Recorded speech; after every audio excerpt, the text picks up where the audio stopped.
IQP kickoff application process. And I'm just going to be recording.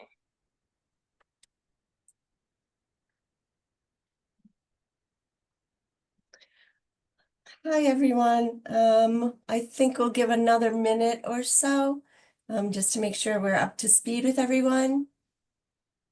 As Rosie said, we are going to be taking the next hour for this kickoff. We will be recording this presentation and posting it to our website after we're done. So I think the presentation is going to be brief so that we have more time for Q&A at the end. This is a webinar interface, so you won't be able to ask your questions right now, but we're asking you to please put them in the chat. And people will be able to answer them in the chat, and some of the questions we'll save for the end so that we can talk about those things. So I guess let's get started.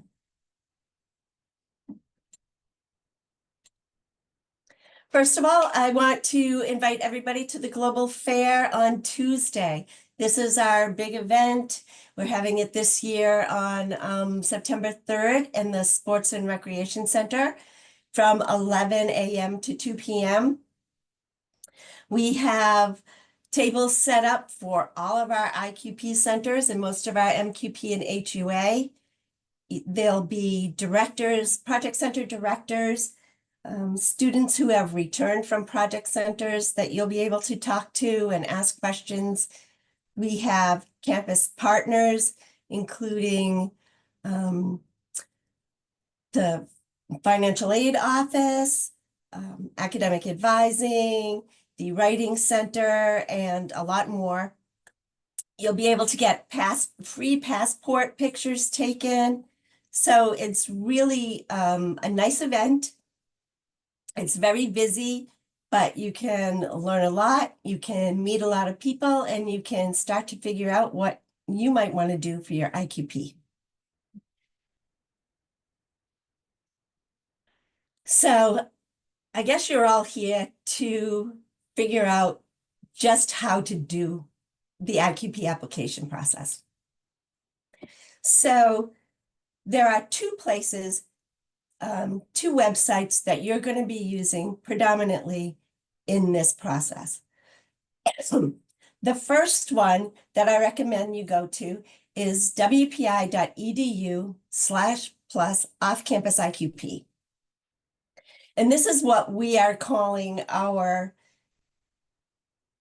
IQP resources page. So anytime you see that mentioned, this is the page we're talking about. And it's basically a step-by-step instruction and informational guide to the IQP application process, starting with eligibility all the way through placement and commitment, and with all the important dates that you're going to need. So this is my suggestion for the place to start. The other important website that you're going to want to become familiar with is the eProjects website. And this is a website that you're going to be using throughout your all of your projects while at WPI. And it's a great place to be familiar with, to look for your IQP, MQP, HUA projects, to see what we have available, and to just learn about all the different places that WPI is in the world and that you may want to go to.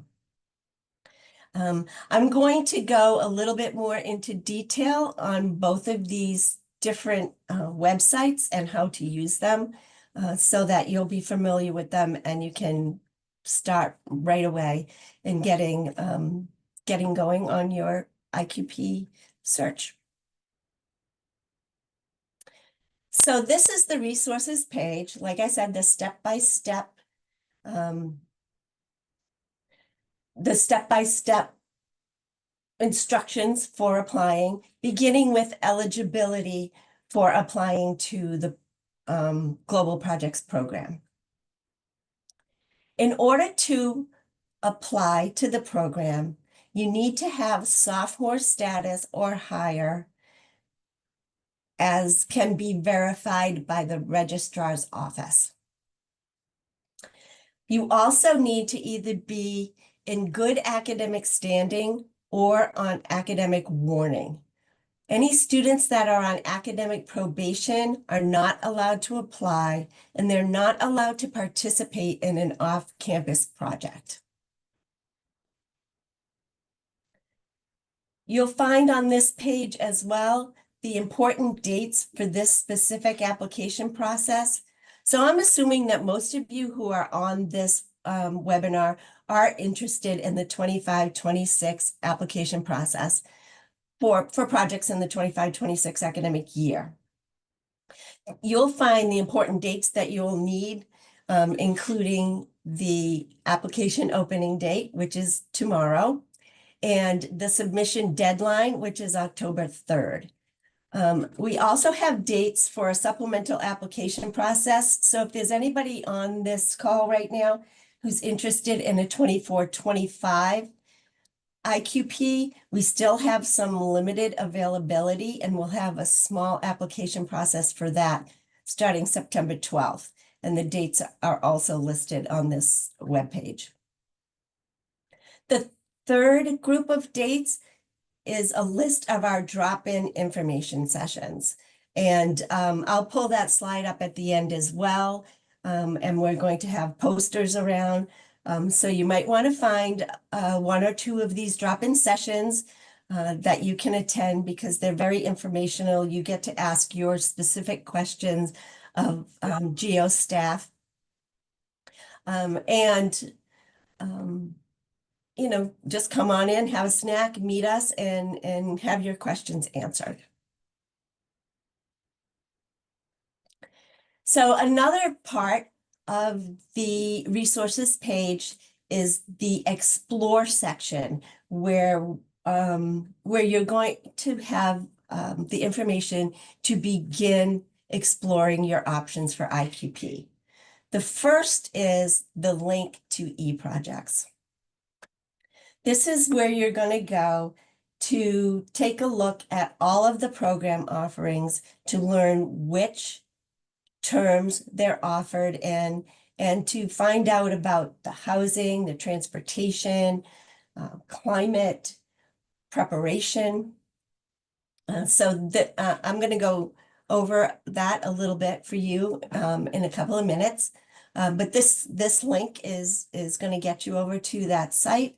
And this is where you're going to start your search. So some of the things that you might want to consider when you're looking for an IQP and you're searching these different programs, we have, I think I counted them this morning, I think all told, there are 71 terms of opportunities to go away this next the 25-26 academic year. So that's a lot of information to sift through. So eProjects is going to be the way that you're going to be able to learn about these different opportunities. So when you're considering where you might want to go for your IQP project, you might want to consider any personal health concerns that you might have, like allergies or chronic conditions that could impact where you travel based on climate and environmental factors. You're also going to want to consider which terms are best for you to go away. So if you play a sport, there's probably a couple of terms that you can't travel away. So you won't want to look at programs in those terms. You're going to want to look at programs in terms where you can travel.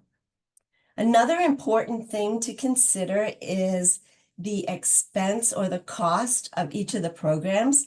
There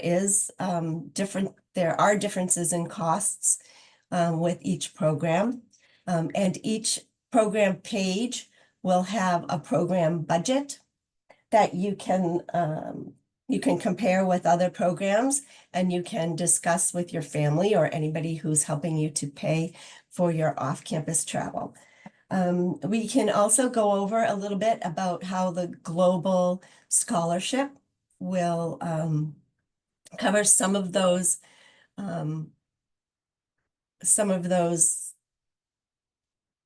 costs. Will help you cover some of those costs for travel. Another thing you might want to consider is how different aspects of your identity may impact your off-campus experience. So we have Deb, I'm sorry to Yes. interrupt. I'm sorry to interrupt. It looks like the presentation might have just gone off screen, so I'm gonna have you pause for 1 minute so I can make sure it's okay. Mhm. okay. So just bear with me for a minute. Sure.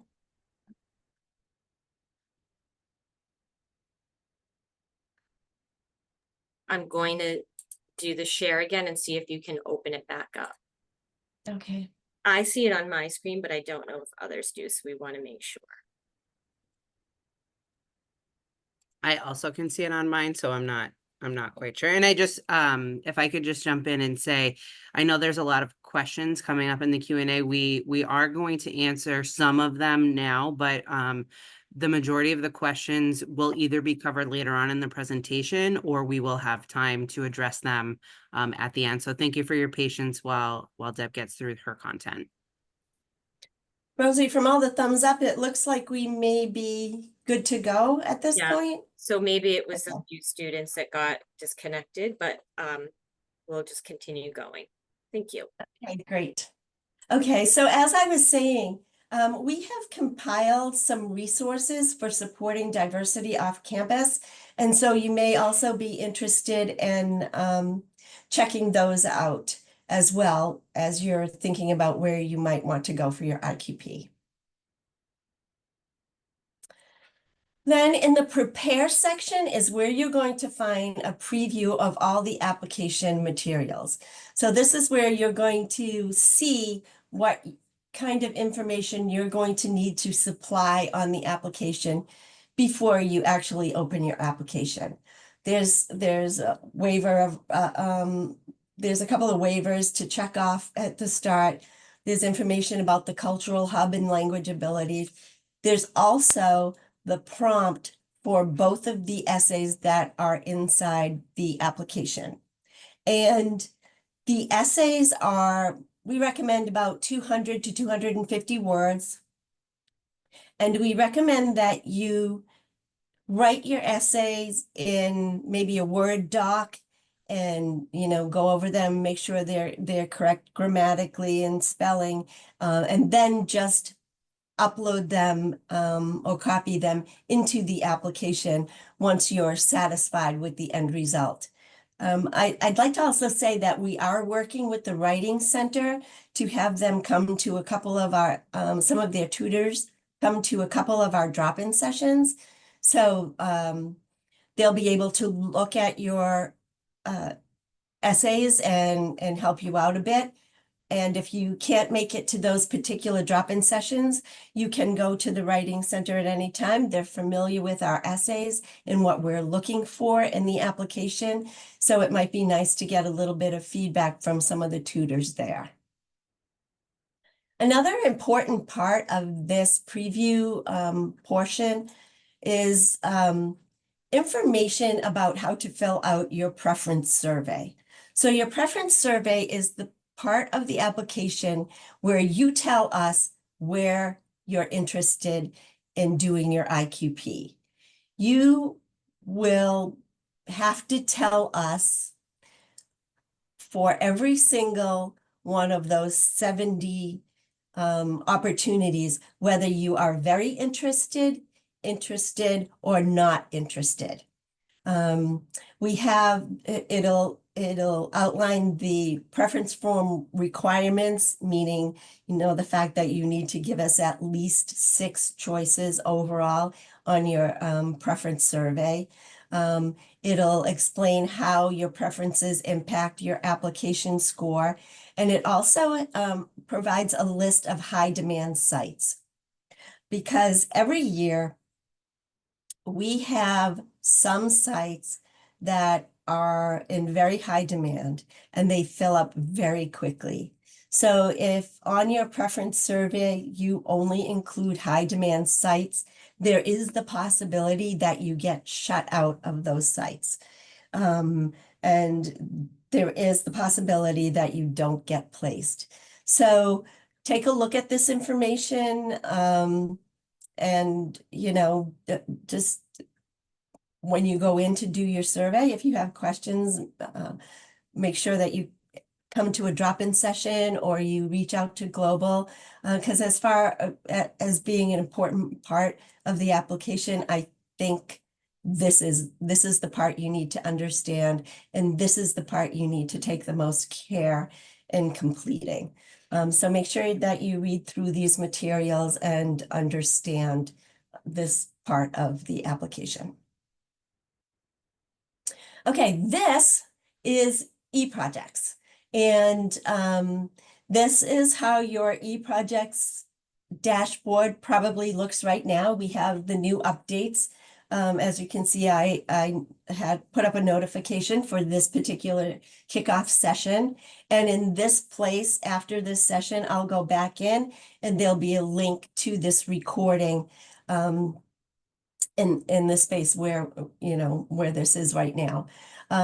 So your dashboard could look a little bit different. You probably don't have any projects out here right now, but you'll all have the project center opportunities up here, up the top.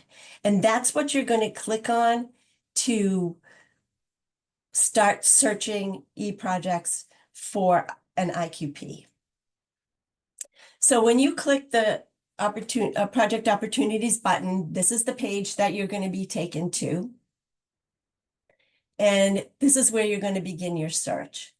You can either search by typing in a particular project center or a country or a location in the search, or you can just click on the project type, IQP, off-campus, and the academic year. And if you can only go for certain terms, you may also want to filter by terms. When you filter, these purple squares will pop up that fit your filter. And then when you click on a particular square, you'll be taken to the program page for that site. And on the program page is I would say 99% of the information that you're going to need to make a decision about whether this site is a good site for you. It has an overview written by the project center director. It has the program preparation that might just be ID 2050 and PQP, but may also include a cultural course in 2 terms prior to travel. Some of them do. It will have maybe a video. It'll tell you information about housing and food and transportation and climate. There'll be some information about medical care and travel risks. And this is also where you'll find the budget for the term that you would be planning to go away. And while we're on the subject of costs, the costs range from $0 to $10,000. 50% of the sites are under $6,000. The Global Scholarship may cover some of your cost. It'll most likely cover the majority, up to $5,000 of your billable costs, which is your off-campus housing for the most part. And depending, there may be a stipend for additional out-of-pocket expenses. We'll be able to better, if you have questions about how the Global Scholarship will directly be applied for the project that you get placed in, we can help you to manage that. So we also have a withdrawal policy that you might want to take a look at, just so that you don't get caught with fees if you choose to withdraw. A couple of other things that you might want to keep in mind: that you'll be billed fees for the semester that you are away, including tuition and fees. The IQP is worth 9 credits, so you will be charged the tuition for 9 credits for your IQP term. If you are on-campus housing, you will still be responsible for paying for your on-campus housing in order to maintain that housing. And as for the WPI meal plan, you are able to reduce that for whichever term that you are away from campus. Okay, this is just a quick look. If you were to do an on-campus IQP project, and I know most of you on here are probably not interested in on-campus, but there is a way to do your IQP on campus that is a fairly straightforward 3 terms, taking the place of 1 course each term. An off-campus project looks a little bit different, and so you might want to consider this as well when you're trying to fit an off-campus IQP into your schedule.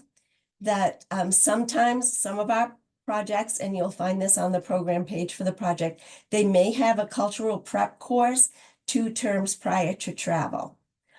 All of our IQPs have an ID 2050 course and a PQP in the term prior to travel, and there is your project in your travel term, and no other courses should be taken at this time.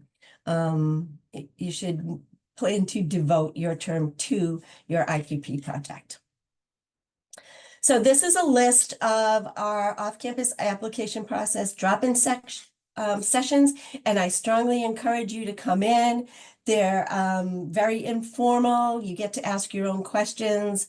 It's really, if you have any questions at all, or you just want to double check on something, this is a good place to just drop in and talk to somebody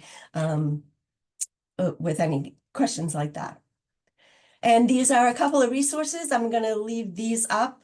Like I said, this is recorded and the link will be posted. So anytime you want to come back to any of the links to these resources, or to take a look at the list of drop-in sessions, you'll be able to do that through that link. So I'm prepared to take any questions that people have now, if we're ready. Team? Yes. Go ahead, Candace. Okay. Thanks, Rosie, and thank you, Deb. So one of the first questions is, how does the placing process work? Okay, that's a really good question. You'll find a little bit of information on that in the prepare section of the resources page in the preference area. Basically, you'll complete your application, and your application will be scored by faculty, project center directors, and the DIGS faculty. So you'll get a score for each section of your application.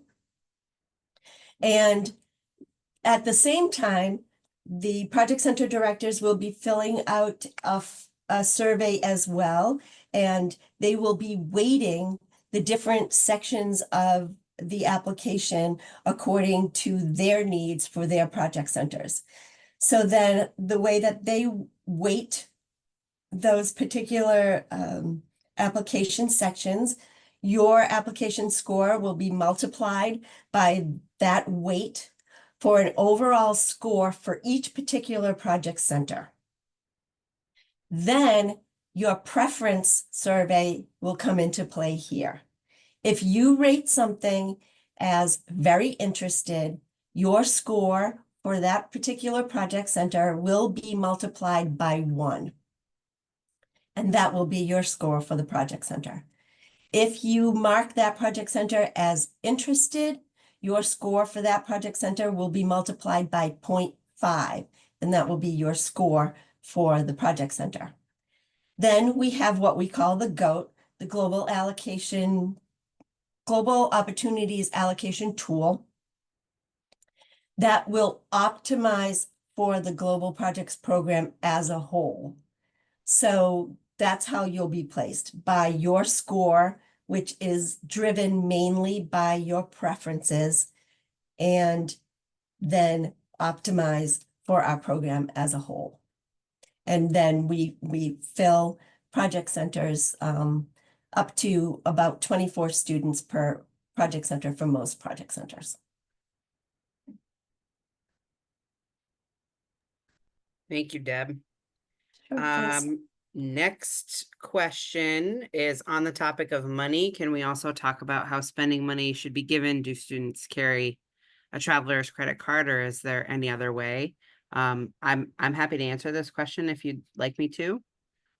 Sure, Candace. Yeah, this is more about after placement, I think, but yeah, go right ahead. Yeah, Thank you. absolutely. So that's what I was going to say. So once students receive their placement, they are enrolled in a pre-departure Canvas course where they will have to go through, paperwork and other requirements prior to traveling. And we also offer a pre-departure orientation meeting in the prep term, or the term prior to travel. So as students get closer to travel, we communicate with them, and their center directors communicate with them more about the travel logistics components. So hopefully that answers that question. Thanks, And Candace. then the next question is, do some centers require you to have taken a course in the language to apply? There are no project centers that require you to take a language before you apply. There is one project center, and that is Cuenca, Ecuador, that requires you to take a Spanish language course at WPI before you travel. But that's the only actual course, language course requirement for any of our project centers. There are other language, some of them prefer that students have a little bit of language skills. It helps a little bit in the scoring, but as far as a requirement for a course, that's the only one. Thank you. Next question, do we pay for both regular tuition and for tuition for the IQP? Is it extra cost to go during the summer?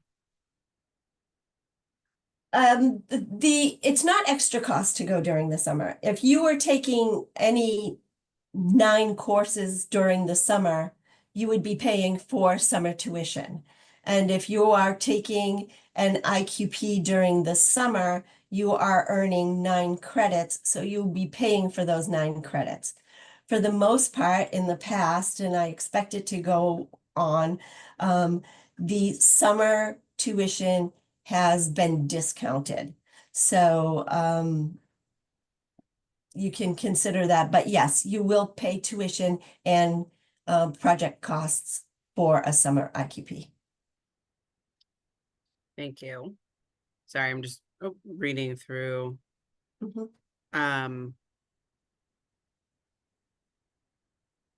Based on the credit cost breakdown for summer courses from this last year, $2,415 for a 3-credit course. Does this mean that the cost for tuition would be $7,245 plus the billable costs? And can these come from the scholarship? I'm not quite sure if you So fully yes, answered that. Yeah.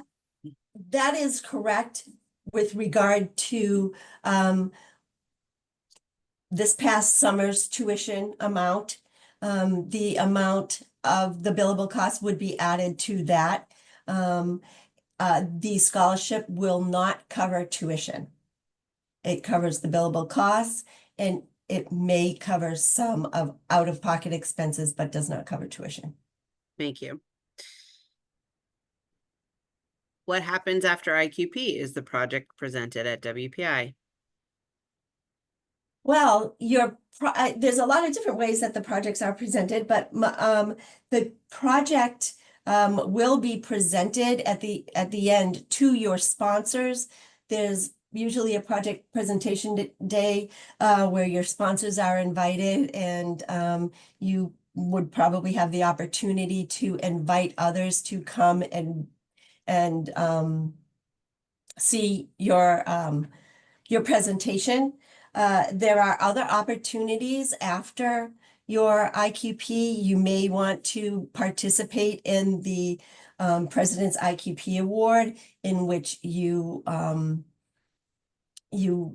potentially could once again present your project presentation if you were chosen as one of the projects that was chosen to participate in that particular thing. I'm not sure I understand. Are you asking, will students come back from abroad and present at WPI to invite people? I don't think that happens. If you are in a local Worcester or Water Resources, maybe Farm Stay, then you would be presenting locally. Otherwise, the project presentation happens at the project site. Right, right. And I would just add that since Zoom has become such a big part of all of our lives, if you are at an international location, usually there is a Zoom link if you have family who wants to watch your presentation. Those are usually available. And then another question that I don't know that we'll fully be able to answer, but how are students graded for IQP? You mean academically graded? Is that? I believe Okay. That's what the question. Okay, that is something that I can't answer. We are not part of the academic team. That is, the IQP is advised and instructed by faculty. And we don't have any faculty on our panel today. But as far as right now, in this webinar, I would suggest don't get ahead of yourself, because what you need to focus on right now is not all of those things in the future. It's how do I choose an IQP that's right for me? How can I know which places are the best places for me, where I'm going to feel comfortable, where I'm going to learn the things that I'd like to learn, where I'm going to have the kind of experience that I'd like to have. So that's what we'd like you to focus on at this point. The questions about grading and stuff like that can come, a little bit later, and in a different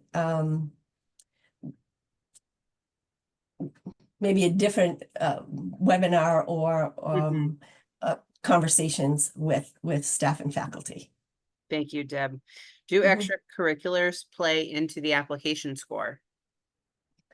They do this year. So this year we have a section on extracurricular work and work experiences, where you'll have the opportunity to list things that are of interest to you, any work experience, volunteer experience, hobbies, anything that you like to do. It's not like I wouldn't worry about it too much if you're a student who, is very studies focused and you don't do a lot outside. It's just a small portion of the application, but it does give you the opportunity to just let people know a little bit more about what interests you, and what experiences you've had. So yes, it is in this year's application. Thank you. I think the next question, what they're trying to say is, can we take independent study during ID 2050 would be 2 undergraduate class plus ID 2050 plus the independent study. I don't know about that. You're prohibited from overloading in both the IQP term and the ID 2050 term. So if this causes an overload, then I would say no. But I don't, unless I have the specifics of your, unless we have specifically what courses are you taking and that sort of thing, I can't give you a definitive answer, but I'm gonna pretty much say no overloading Right. in the IQP term or in the term prior. Thank you. Is there a website or place where we can see how past students rated their experience, locations, and projects? No, not that I know of. Right. So If there I'm going is, to, it's not sanctioned. yeah, it's not through our office or anything that I know of through WPI. So what I'm going to say is come to the Global Fair, because this is a place where you're going to be able to talk to students who have been to the locations that you might be interested in going to. In addition, when you get placed somewhere, and the cohort gets put together, you're probably going to have the opportunity to meet with students from the previous cohort to talk to them about their experiences. But at this time and prior to application, I'm going to say there's not anything that I know of out there that will give you that kind of feedback. Thank you, Deb. Mhm. Next question, how do cultural hubs affect the IQP application? Okay, that's a really good question, because the cultural hubs is an interesting part of the application with a specific goal. And the goal is to make sure that students who have an academic plan that they are currently working on that involves either specific language or culture that they would benefit from the experience off campus in that particular country. It's meant for those students to be allowed to express that and maybe be able to be placed in a place that would help that experience along, that would help their academic plan proceed in that way. What it is not, it's not a place where you get to say, oh, I really want to go to this place, so I'm going to say, oh, I'll do the cultural hub because maybe it'll give me a step up. What gives you a step up in the cultural hub is if you are minoring in a language, or if you're minoring in, say, China studies or something like that. It is if you have done courses or are currently enrolled in courses in a particular culture or language. So it is very academic centered and is meant for the purpose of furthering academic or professional pursuits. Thank you. How does GPA affect placement? GPA is one of, I believe, one of the seven scores on the application. So there's the cultural hub, there's language, there's the 2 essays, there is your academic history, your GPA. So those are the things that are scoreable aspects of the application. So if you have a lower GPA, you're going to get a lower score for that particular section. However, there are plenty of project centers where the project center director does not weight the GPA. So if you're applying to one of those centers, it's not going to matter very much if you have a high GPA or a low GPA. If you are applying to a project center where the project center director is only looking for students with high GPA, then it's going to affect your application a little bit more than for some others. And project center directors are looking for a lot of different things. Some like GPA, some like a good writing, some like students with experiences or languages, or some have, you know, really not many requirements for their particular site. So you just put your best foot forward on your application and take it from there. Don't worry about your GPA. Don't worry about whether you have a lot of experiences or not a lot of experiences. Figure out what you want, put your best foot forward in the application, and we'll take it from there. And you know, we have a placement. We have a very high placement rate. And we're working on it all the time to increase not only the placement rate, but the placement in students' first choice group of centers. So yeah, I wouldn't waste too much time worrying about that, as long as I would put my effort into looking at the project centers and seeing what you like and what the experience looks like there, and putting your efforts into presenting good essays and clear and full answers on your application. Thank you very much, Deb. And next question, how are OAS accommodations taken into consideration? They have no, they are not taken into consideration at all in the placement process. They are not included in the application. They are not, the reviewers do not see them, and there is no mechanism within the global allocation tool for OAS accommodations. Accommodations is something that we, the GEO staff and students, work with after placement for the most part. Deb, I just want to With one interject there. caveat, oh, sorry, I was gonna say. No, with I one think your caveat about Yes.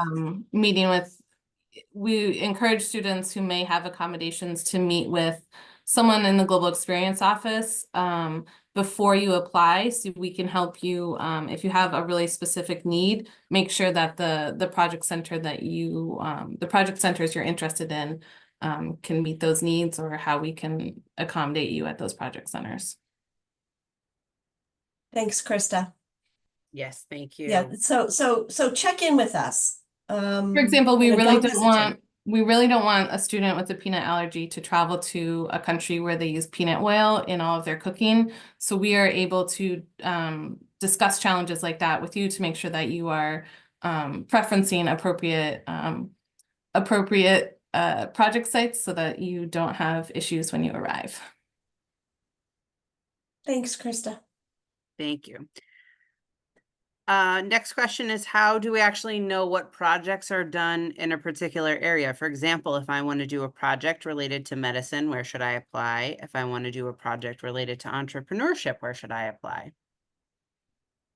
Oh, that's an interesting question, because I get my honest answer for you is, if you want to do a specific kind of project, you're better off doing an on-campus project, because an on-campus project, you get to pick the exact project that you want to work on.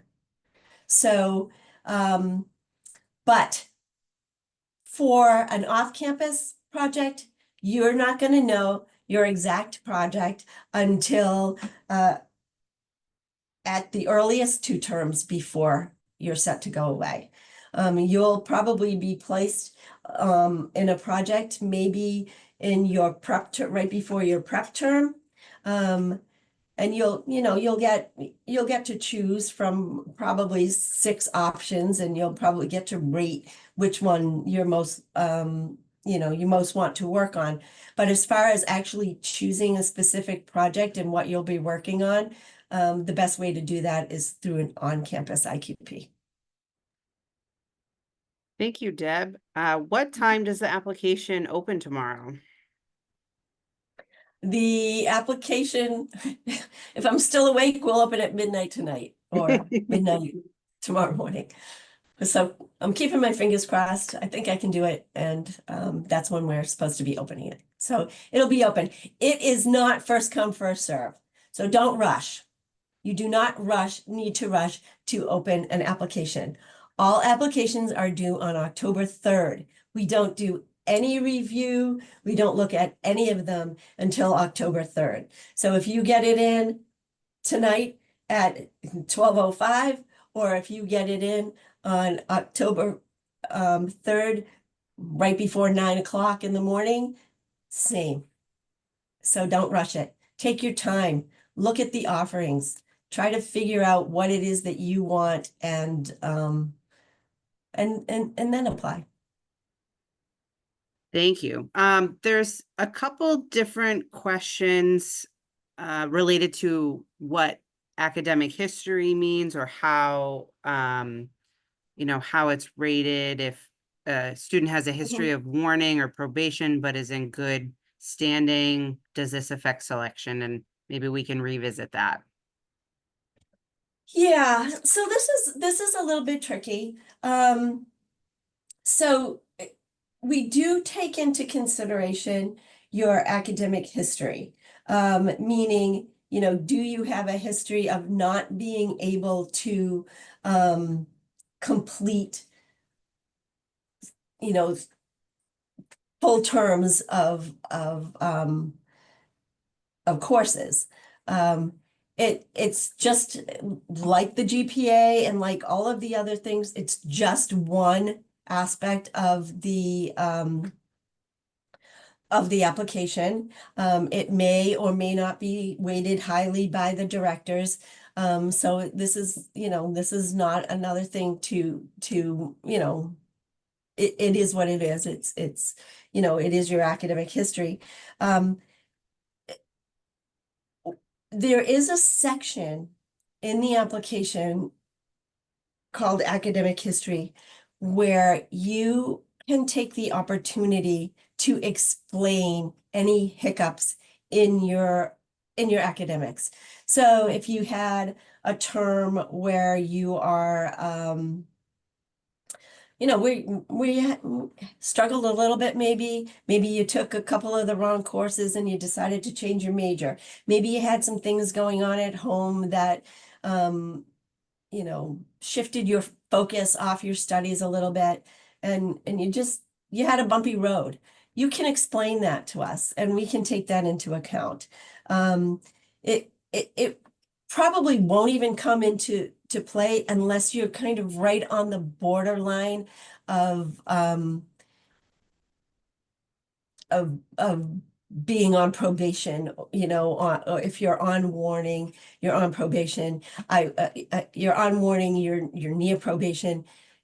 I would suggest that you use that section to let us know, that maybe you've had a bumpy road. You're trying hard. You're hoping to go forward. But for the most part, this is Global Projects for All. We try to make sure that all students are included.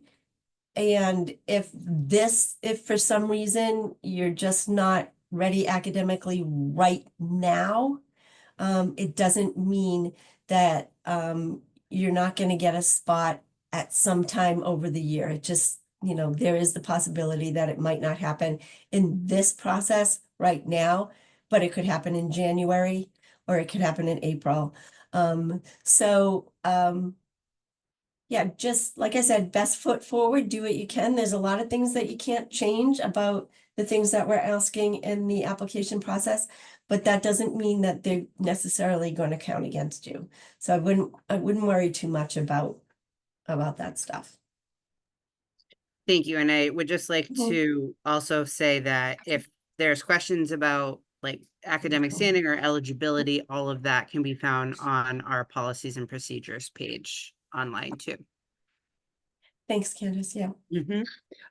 There is also a question about how the point and rating system works for scoring the applications. What aspects of the application have more weight than others, which I do think that you kind of covered, that, you know, directors have an opportunity to give Mhm. sort of their preferences on what is important to them. Right. There is no standard, this weighs more than this, it's not a standard GPA is that most heavily weighted and the essays are next, or it's all different for every project center. So I don't know, Copenhagen might say, I want, I'm weighting highly GPA and the personal interest essay, where Panama might say, oh, I'm rating highly Spanish language and work experience, or so it's you can't really go in trying to, I always say this, you can't really go in trying to kind of game the process. Just be honest and straightforward and be you, put into your application who you are, what your strong points are, what you're interested in, and that's how you're going to make out the best. Thank you. Yeah, there are two questions. Are the project center weights available, or can we see which sites weight which categories? No, that's not available. The project center directors, they fill that information out probably at the end of the review period. So we don't have that information. And then do most students get placed that apply and are eligible? Yeah, most students do get placed. I can't remember. I think we're talking about 86% of students.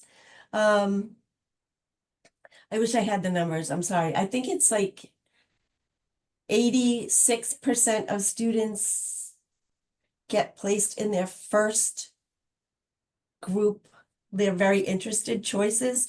I think it was, I don't remember. I think it's probably up to almost 90% placement as a whole. It's over 90% Okay, of students get placed in this process. thank you. Do majors like aerospace get any priority since we can only go in D term? No. Aerospace does not get priority. Students who play sports do not get priority. No, you have to fill out your preference form with the terms that you are available to go. But we don't give preference to any students. Thank you. Can you Mhm. resubmit the application after submitting it if you need to change something?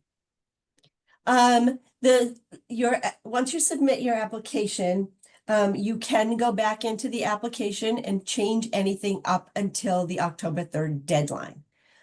There's one caution I'm going to make here. The first time you submit your application, you will receive an email, a submission email. It will list all of your preferences so that you have a record of what you put for your preference survey.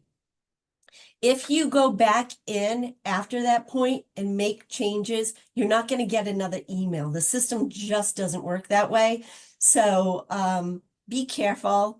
Any changes that you make, when you go in there and make a change, make sure you hit the save button before you leave, and keep a note yourself of what changes you made, just so that you know, because you won't get that list from us after the first submission.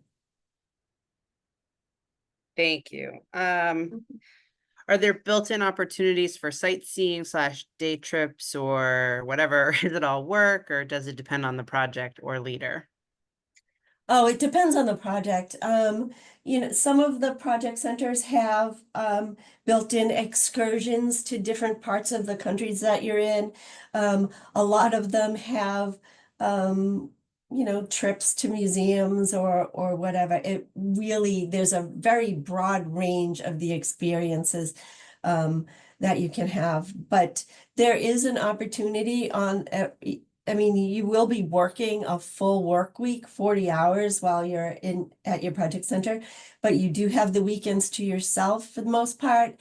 You can travel, you can sightsee, you can get groups together.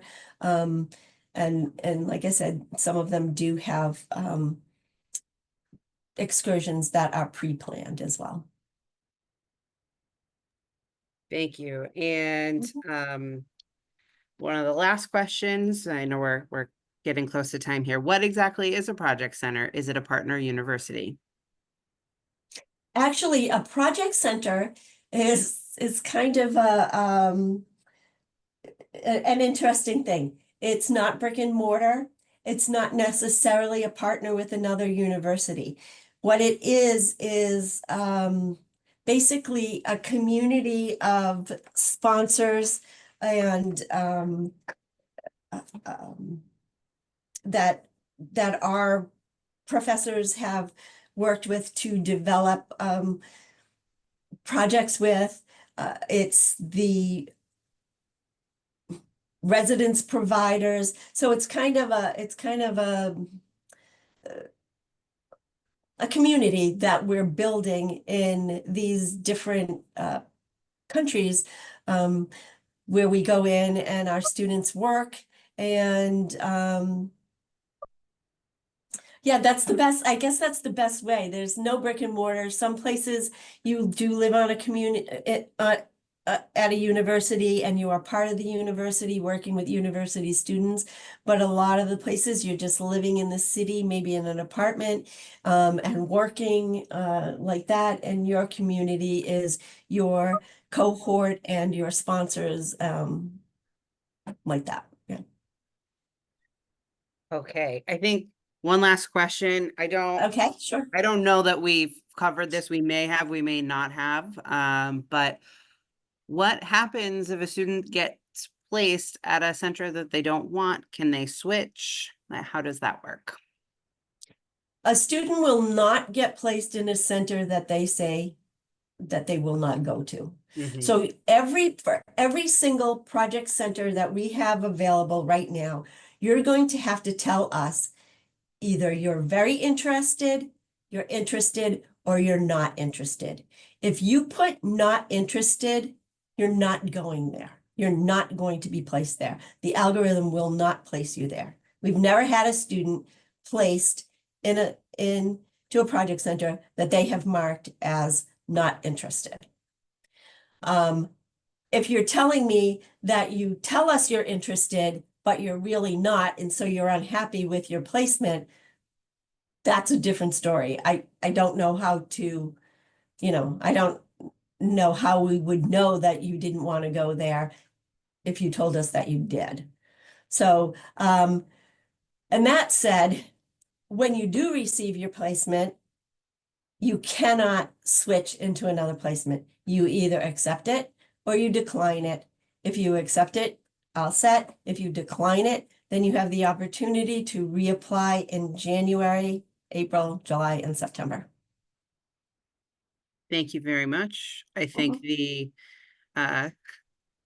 key piece there is when you're completing your preferences to triple and quadruple check that you have clicked the right buttons, that you're not selecting Worcester, Mass if you really mean Worcester, UK, and other nuances like that. So Yeah. I think Deb's reiterated that and said before, take care when completing your application.